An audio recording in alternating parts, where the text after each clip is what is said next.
आज का टॉपिक क्या हमारा इम्परेटिव। इम्परेटिव क्या है? देखो टाइप्स ऑफ सेंटेंस। ठीक है, टाइप्स ऑफ सेंटेंस में चार टाइप्स होते हैं। एक होता है आपका स्टेटमेंट। पहले मैं आपको टाइप्स ऑफ सेंटेंस के ज़रा बता दूँ। टाइप्स ऑफ सेंटेंस की बात करूँ, टाइप ऑफ सेंटेंस तो बेसिकली कितना होता है? बेसिकली चार टाइप्स होंगे। एक को कहते हैं आपका स्टेटमेंट, जिसे डिक्लेरेटिव भी कहते हैं, असर्टिव सेंटेंस भी कहते हैं। ठीक है, और स्टेटमेंट या डिक्लेरेटिव सेंटेंसेस कहते हैं इसको। अब ये कैसे सेंटेंसेस होते हैं? डिक्लेरेटिव सेंटेंस है क्या?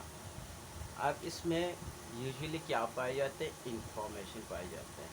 फॉर एग्जांपल, आई हो अ बुक, ये क्या है? एक इंफॉर्मेशन दे रहे हैं। ठीक है, तो ये स्टेटमेंट या डिक्लेरेटिव सेंटेंस कहलाता है। और इसी तरह कायदे वास ग्रेट लेटर, ग्रेट लेटर, ये भी क्या है? आपका स्टेटमेंट या डिक्लेरेटिव सेंटेंस है। और अजर्टिव सेंटेंस भी इसे कहते हैं, जिसमें कोई क्लेम पाया जाता है। He is a good boy, he is a good boy, ये ट्रू भी हो सकते हैं, फॉल्स भी हो सकते हैं। ठीक है, मुमकिन है कि वो गुड हो, मुमकिन है कि ना हो। तो टाइप्स ऑफ सेंटेंस में फर्स्ट टाइप क्या है? डिक्लेरेटिव या स्टेटमेंट भी जिस कहते हैं, या अजर्टिव सेंटेंस कहते हैं। और स्टेटमेंट की बात करूँ तो नेगेटिव स्टेटमेंट भी हो सकता है। He is not a good boy, ठीक है, he was not a great leader. अभी हम बात करेंगे एम्परेटिव की। ठीक है, एम्परेटिव सेंटेंस किस कहता है? ये भी टाइप्स ऑफ सेंटेंस में आता है। ठीक है, imperative sentence, remember it, imperative sentence हम यूज़ करते हैं इस टू गिव ऑर्डर्स। ऐसे सेंटेंस जिसमें ऑर्डर्स पाए जाए, ऑर्डर्स हो, उसे कहते हैं एम्परेटिव सेंटेंसेस कहलाता है। एम्परेटिव सेंटेंस जिसमें ऑर्डर्स हो उसे हम कहेंगे क्या? Imperative sentences. अच्छा, imperative sentence, the imperative form is the base form of the verb. और ये एक चीज़ याद रखो, बेस फॉर्म ऑफ वर्ब होता है। Base form of verb, base form of verb होता है। अब देखने वाली बात यह है कि बेस फॉर्म ऑफ वर्ब क्या है। ठीक है, यूजुअली बेस फॉर्म और फर्स्ट फॉर्म में लोग कंफ्यूज होते हैं। अब base form, base form, base form और फर्स्ट फॉर्म, देखो वो क्या है? बेस फॉर्म भी है, जिसे root form of root verb भी कहता है। और इसी तरह गो, दोनों क्या है? एक जैसे हो गए। लेकिन आपने देखा होगा बहुत सारे सेंटेंसेस में गोस। ठीक है, अब ये क्या है? फर्स्ट फॉर्म तो है, लेकिन ये बेस फॉर्म नहीं है, ये बेस फॉर्म नहीं है। जिस और इनको क्या कहेंगे फिर?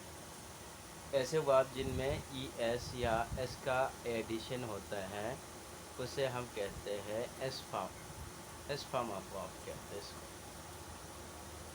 ठीक है, तो बेस फॉर्म जिसमें फर्स्ट फॉर्म हो लेकिन उसमें ई एस या एस का एडिशन ना हो, तो ये यूजुअली इम्परेटिव सेंटेंसेस आपके क्या होंगे? बेस फॉर्म होते हैं।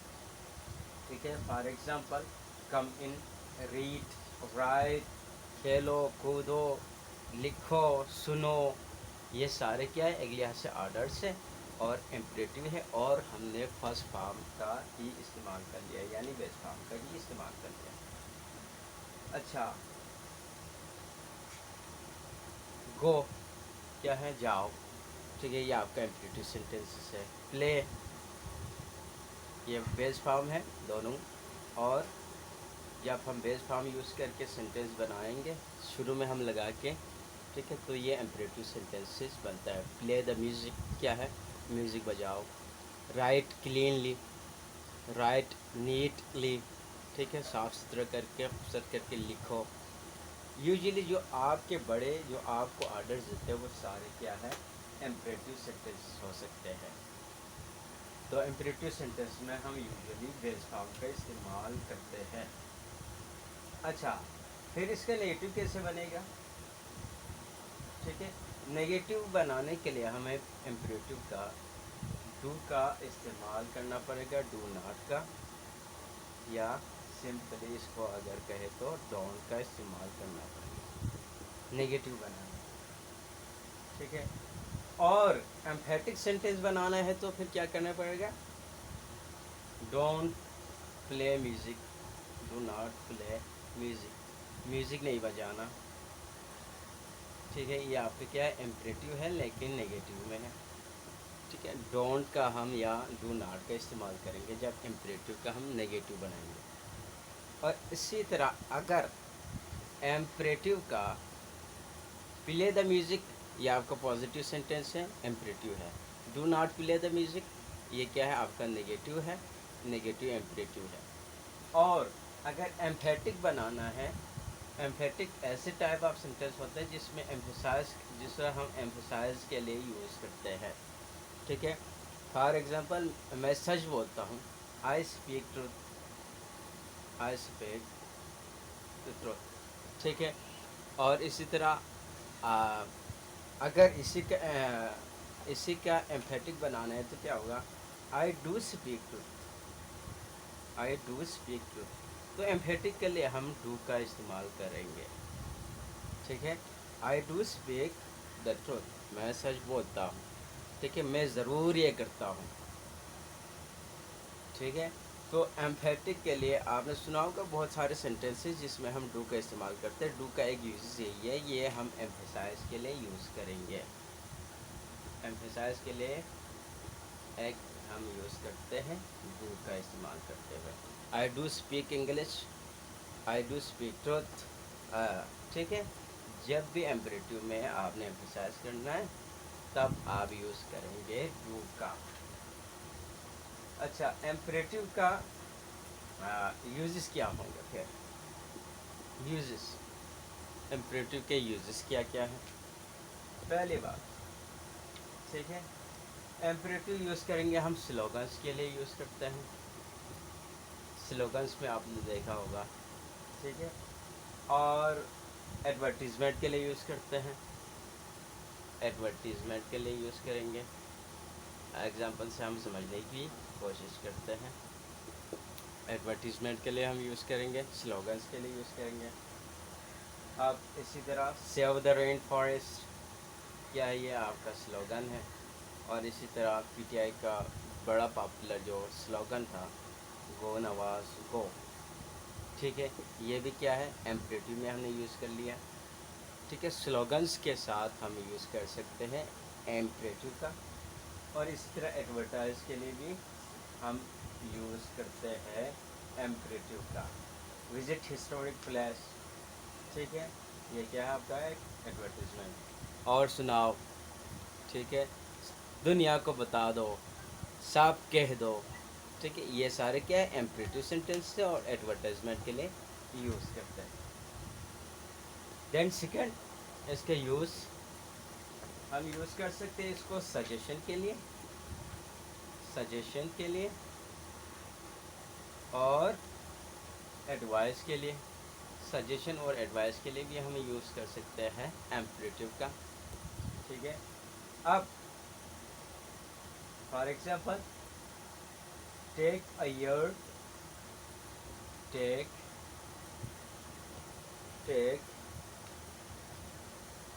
a year off, a year off from your studies, from your studies। ठीक है, your studies, एक साल की ऑफ लेना अपने स्टडीज से। ये क्या है? एक लिहाज से आपका सजेशन भी हो सकता है, एडवाइस भी हो सकता है। ठीक है, तो इस तरह हम यूज़ कर सकते हैं सजेशन और एडवाइस के लिए भी एम्परेटिव का। फिर इसके फर्दर यूजेस की बात कर लूँ, वार्निंग और रिमाइंडर्स के लिए भी यूज़ कर सकते हैं। वार्निंग के लिए, वार्निंग्स और रिमाइंडर के लिए भी यूज़ कर सकते हैं, रिमाइंडर्स के लिए भी यूज़ कर सकते हैं। फॉर एग्ज़ाम्पल ठीक है। Always switch off the electricity first. क्या है? Always switch off,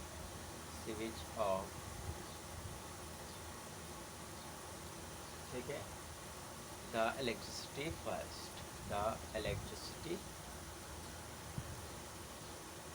first. इसमें क्या कर रहे हैं आप? वार्निंग या रिमाइंडर के तौर पर सेंटेंस का इस्तेमाल कर रहे हैं। तो वार्निंग्स और रिमाइंडर्स के लिए भी हम यूज़ कर सकते हैं। इसी तरह do not forget your keys, ठीक है, ये भी क्या है आपका वार्निंग या रिमाइंडर्स हो सकता है। तो इसके यूज से था। और इंस्ट्रक्शन और डायरेक्शन के लिए भी हम यूज़ कर सकते हैं एम्परेटिव का, इंस्ट्रक्शन और डायरेक्शन के लिए भी। For example select the program, यानी इंस्ट्रक्शंस के लिए यूज़ कर सकते हैं। और सेकंड डायरेक्शंस बताने के लिए भी आप यूज़ कर सकते हैं किसका? एम्परेटिव का। For example select the program you need, ठीक है, select the program you like कर लो या यू नीड कर लो, यू नीड, ठीक है। तो इंस्ट्रक्शन आप यहाँ पे दे रहे हैं। इसी तरह go along here and turn left at the lights, ठीक है। तो इंस्ट्रक्शन देने के लिए और डायरेक्शन बताने के लिए भी हम इम्परेटिव का इस्तेमाल करते हैं। इसके फर्दर यूज़ क्या है? इनफॉर्मल ऑफर्स और इनविटेशन के लिए भी यूज़ होता है। याद रखो इनफॉर्मल, ठीक है, इनफॉर्मल ऑफर्स और इनविटेशन के लिए भी हम यूज़ करते हैं किसका? एम्परेटिव का। कैसे? Have a chocolate, have a chocolate, ठीक है। ये क्या है? एक ऑफर्स हो सकते हैं। Come to lunch with us, ये इनविटेशन भी हो सकते हैं, come to lunch with us. तो इनफॉर्मल ऑफर्स और इनविटेशन के लिए भी आप यूज़ कर सकते हैं किसका? इम्परेटिव सेंटेंसेस का आप यूज़ कर सकते हैं। और लास्ट वन इम्परेटिव का हम यूज़ कर सकते हैं गुड विशेस के लिए, ठीक है, गुड विशेस के लिए भी हम इम्परेटिव का इस्तेमाल करते हैं। Have a nice day, have a nice day, ठीक है, have a nice day. Enjoy your self, ये भी क्या है? इम्परेटिव सेंटेंसेस है। एंजॉय योर सेल्फ, ठीक है। तो ये थे 10 यूजेस इम्परेटिव के हवाले से। गुड विशेस के लिए भी हम इम्परेटिव का इस्तेमाल कर सकते हैं। अभी हम बात करेंगे इम्परेटिव और क्वेश्चन टैग्स, ठीक है, imperative plus tags question tags. अब ये क्वेश्चन टैग्स क्या है ये आपको मैं समझाता हूँ। क्वेश्चन टैग, ठीक है, क्वेश्चन टैग। अब देख लो, मैं एक सेंटेंस लिखूँगा, फिर आप समझ जाएंगे कि क्वेश्चन टैग भी क्या है और क्वेश्चन टैग के इम्परेटिव में कौन सा हम क्वेश्चन टैग यूज़ कर सकते हैं। फॉर एग्जांपल मैं एक सेंटेंस लिखूँगा, get out your books, get out your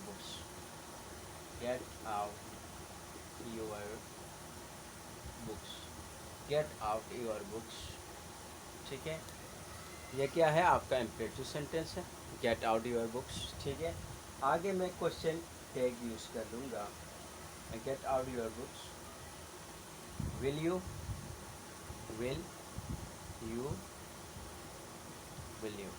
ठीक है, विल यू। देखो ये कहलाएंगे, ये पार्ट क्या है? क्वेश्चन टैग कहलाएंगे, जिसमें हम ऑक्सिलरी का इस्तेमाल करते हैं, ठीक है। कैन यू, कुड यू, ठीक है, विल यू, वुड यू, अच्छा कुड यू, इस तरह के जब हम यूज़ करेंगे क्वेश्चन, ठीक है, तो इसे कहते हैं क्वेश्चन टैग्स। लेकिन इम्परेटिव में आप यूज़ कर सकते हैं, विल का इस्तेमाल कर सकते हैं क्वेश्चन टैग के तौर पर, विल, ठीक है, विल का, वोंट, वोंट यानी विल नॉट, ठीक है, और इस तरह वुड का इस्तेमाल कर सकते हैं क्वेश्चन टैग बनाने के लिए, कैन का इस्तेमाल कर सकते हैं, कुड का इस्तेमाल कर सकते हैं, ठीक है। ये यूज़ करेंगे जब आप इम्परेटिव का क्वेश्चन टैग्स बनाएंगे, ठीक है। और क्वेश्चन टैग्स यहाँ जब ऑक्सिलरी के साथ हम बना लेंगे, ठीक है, क्वेश्चन, तो यूजुअली इसे क्वेश्चन टैग कहता है। ये वाला पार्ट क्या है क्वेश्चन टैग से, ये वाला पार्ट क्या है इम्परेटिव सेंटेंस, यानी imperative sentence plus question tags.